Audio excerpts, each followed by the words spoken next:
Hi guys, मैं खुशहाल।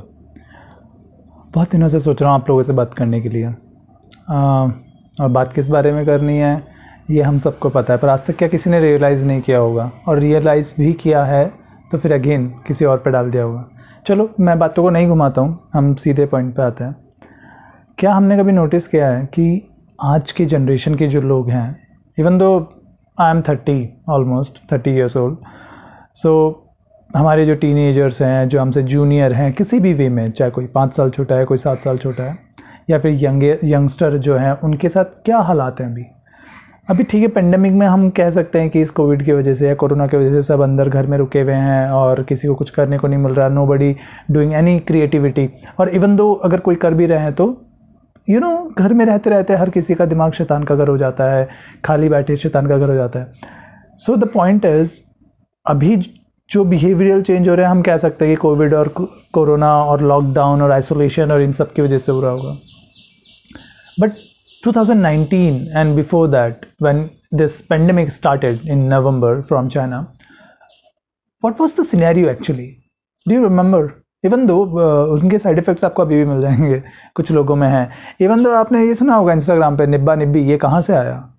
आपने देखा होगा ये सोच कहाँ से आ रही है लोगों में, ये बच्चों में कहाँ से आ रही है, ये वो उस डायरेक्शन में क्यों जा रहे हैं जिसका कोई अंत नहीं है, जिसकी कोई शुरुआत नहीं है, जिसका कोई रिजल्ट नहीं है।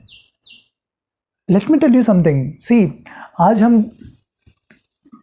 किसी भी अपने से छोटे से बात करते हैं तो उसमें अपना ही एक ईगो है, उसमें अपना ही एक कॉन्फिडेंस नहीं कहूँगा मैं उसे, उसमें ईगो कहूँगा। आप नोटिस कीजिएगा, कॉन्फिडेंस और ईगो में एक बहुत थिन लाइन का डिफरेंस होता है। Confidence is what it is based on your knowledge, your expertise, your experience and the things you know already and you can prove it, you know. At the same time ego में क्या होता है? Ego में अगर आपको कुछ कह दिया तो उसके अगेंस्ट में आपको उल्टा जवाब। आपकी अगर नॉलेज से बाहर, या आप जो जानते हैं या आपको जो सिखाया गया उससे भी अगर थोड़ा सा भी हटकर आपको कुछ कह दिया तो वो भी आपके ईगो पे लग जाएगा। ठीक है, ईगो होता है, दुनिया में होता है, और जो ईगोइस्टिक थे उन्होंने दुनिया कॉन्कर भी की है, और जो इंटेलिजेंट थी उन्होंने भी की है। Then what is the difference man? The difference is your own life. See, intelligent person, a confident person live a happy life. Let me tell you how. जब उनके सामने कोई सिचुएशन आती है, they handle it very, calmly, with their wisdom. उनमें वो समझने सोचने की ताकत होती है, वो ईगो पे नहीं लेते। They are open minded. Open minded लोग इसको बहुत तरीके से देखते हैं, open minded वर्ड को बहुत तरीके से देखते हैं। But what I see in these words is only try to understand each other. हम हमेशा, जो मैं अभी आपको बता रहा था कि हमारी जो यंग जनरेशन है, टीनेज है, उनमें क्या प्रॉब्लम है, उनमें ये ईगो कहाँ से आया? ये ईगो आया इसी चीज़ से क्योंकि वो किसी की सुनना नहीं चाहते हैं, और कहीं ना कहीं वो गलत है, कहीं ना कहीं सही है। सही के पैमाने वही बता पाएंगे जो ईगो लेके बैठे हैं, वो बच्चे ही बता पाएंगे। लोग कहते हैं परवरिश गलत हुई थी, लोग कहते हैं उनका जो खान पान है वो गलत था, उनको सिखाया गलत गया है। I don't think so. Actually अभी सोसाइटी में एनवायरनमेंट, इंस्टाग्राम, फेसबुक, लोग जो देख रहे हैं, जो गंदगी समाज में फैल रही है। गंदगी क्या? सच कहें तो सब अपने आप को सुप्रीम समझने लगे हैं। ये सुप्रीम अपने आप को समझना ही आपको गर्त में डाल रहा है। आज के नए ज़माने के बच्चे जो घर वालों की नहीं सुनते हैं, जो अपने मन की करते हैं, जो एक एक्सपीरियंस बंदे से उसकी बात को सुने, एटलीस्ट सुने, समझें, ज़िंदगी में उतारें, ये बहुत बात की बात है। एटलीस्ट सुने, और सुनने के लिए पता है आपको क्या चाहिए? अपने ईगो को साइड में रखना पड़ता है। आपने जो सीखा है उसको साइड में रखना पड़ता है। वो नहीं हो पा रहा है। आप सोचिए ऐसे ये बच्चे क्यों जा रहे हैं? क्यों उनके अंदर एक वॉल खड़ी कर ली है उन्होंने, एक समझ और अपने विचारों के आगे उन्होंने एक दीवार खड़ी कर ली है। वो नेगेटिविटी और ईगो के साथ भरे हैं वे। क्यों वो किसी को उस दीवार को क्रॉस नहीं करने देते? आप देखेंगे कि पहले कंसल्टेशन होता था, कंसल्ट करते थे लोग, काउंसल्स होती थी। अभी काउंसल्स के अंदर भी कम जाते हैं, और या फिर काउंसल सीधे साइकोलॉजिकल होती है कि साइकोलॉजिकल डिसऑर्डर हो गया, वो वॉल्स इतनी थिक हो गई कि कोई उसको पार नहीं कर पा रहा है। और साइकोलॉजिकल डिसऑर्डर के बाद में या तो बच्चे सुसाइड कर रहे हैं या डॉक्टर्स के चक्कर काट रहे हैं। या अपने फैमिलीज को छोड़ के जा रहे हैं.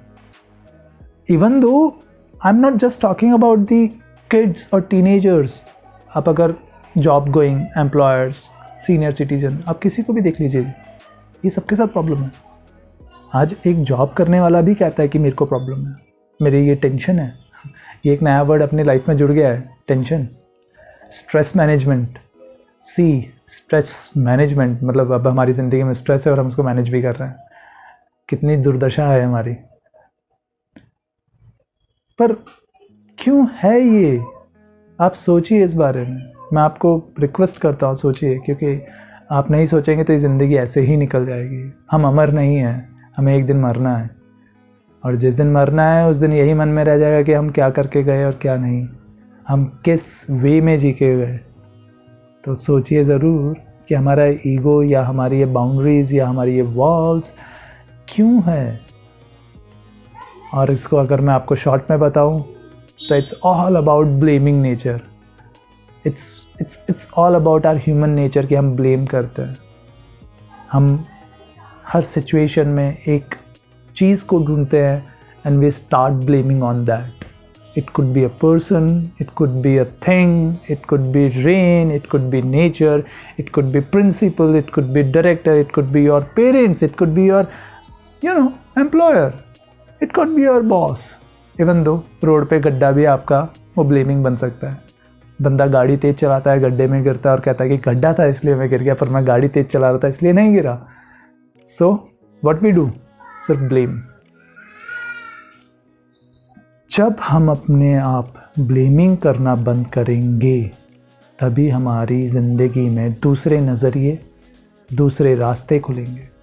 एक ही तरीके को, एक ही चीज़ को देखने का जो तरीका था आपका, एक सर्टन वे था, the through your glasses. See, I am wearing this glass. इस ग्लास में एक पर्टिकुलर नंबर है. अगर मैं यही ग्लास आपको दे दूँ तो क्या आपको साफ दिखेगा? आई डोंट थिंक सो, क्योंकि ये मेरे लिए डिज़ाइन है. सेम ऐसे जिस हर एक इंसान एक चश्मा लेके बैठा है और उसी चश्मे के थ्रू इस दुनिया को देख रहा है, तो हो सकता है वो चश्मे का नंबर सही है कि गलत है. ये तब तक नहीं पता चलेगा जब तक वो चश्मा उतार के दूसरा चश्मा ना लगाए या एक किसी अच्छे इंसान के पास जाके अपना चश्मा ना दिखाए. हो सकता है चश्मे पे धूल हो, दुनिया पे ना. तो ये जो ईगो आपने ले रखा है, ये ईगो नहीं होना चाहिए, क्योंकि ये आपकी ग्रोथ को रोक रहा है. ये आपकी ज़िंदगी में खुशी को रोक रहा है. ग्रोथ तो छोड़िए, डेली रूटीन में आपका चिड़चिड़ापन इसका रीज़न है. आप जो ब्लेम करते हैं, चुगली करते हैं, ये सब आपकी खुशी को बर्बाद कर रही है, आपकी डेली रूटीन को बर्बाद कर रही है, आपकी उम्र खा रही है. आज देखिए आप टीनेजर्स के सफ़ेद बाल आ जाते हैं, परेशान हैं, झुर्रियाँ आ रही हैं, सिगरेट्स पी रहे हैं, चाहे उन्होंने टेंशन में स्टार्ट किया मगर आज टेंशन में पी रहे हैं. पर आप सोचिए, इस बारे में सोचिए. सोचना बहुत ज़रूरी है. और अगर हम नहीं सोचेंगे और हम अगर सही गाइडेंस नहीं देंगे तो बहुत बदतर टाइम आने वाला है. आज दुनिया बच्चों को बचाने में है, उनके ऊपर काम कर रही है, हमें भी करना पड़ेगा. आप उनसे बात कीजिए, अपने साथियों से बात कीजिए, अपने एम्प्लॉयज़ से बात कीजिए, अपने एम्प्लॉयर से बात कीजिए, और जो प्रॉब्लम है उसके बारे में सोचिए. मगर कभी भी नेगेटिव ना हुए, ईगो पे ना लाएं और ब्लेम करना छोड़ दें. जिस दिन आपने ब्लेम करना छोड़ दिया, आप अपनी सिचुएशन का कंट्रोल लेना स्टार्ट करेंगे. The moment you understand this single thing, that whatever is happening in your life is somewhere related to yourself, आपको इस चीज़ पे बिलीव करना पड़ेगा. आप समझ रहे हैं? और जहाँ पर मान लीजिए फॉर एग्जांपल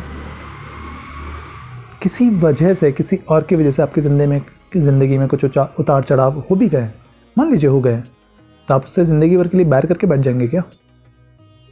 और मैं ये कहता हूँ कि उससे बैर लेने की जगह या उस सिचुएशन के बारे में बार बार सोचने की जगह या उस सिचुएशन या उस आदमी की बार बार उसको ब्लेम करने की जगह लुक फॉरवर्ड यार. आप आगे देखिए ना. उससे क्या होगा? आपका मन, आपका दिमाग शांत रहेगा. संदीप माहेश्वरी जी का एक कहना है, बहुत अच्छी लाइन थी उनकी, मेरे को बहुत पसंद आई, कि दिमाग में अगर कॉन्फ्लिक्ट है ना, अगर माइंड में आपके कॉन्फ्लिक्ट है, तो that is what problematic mind.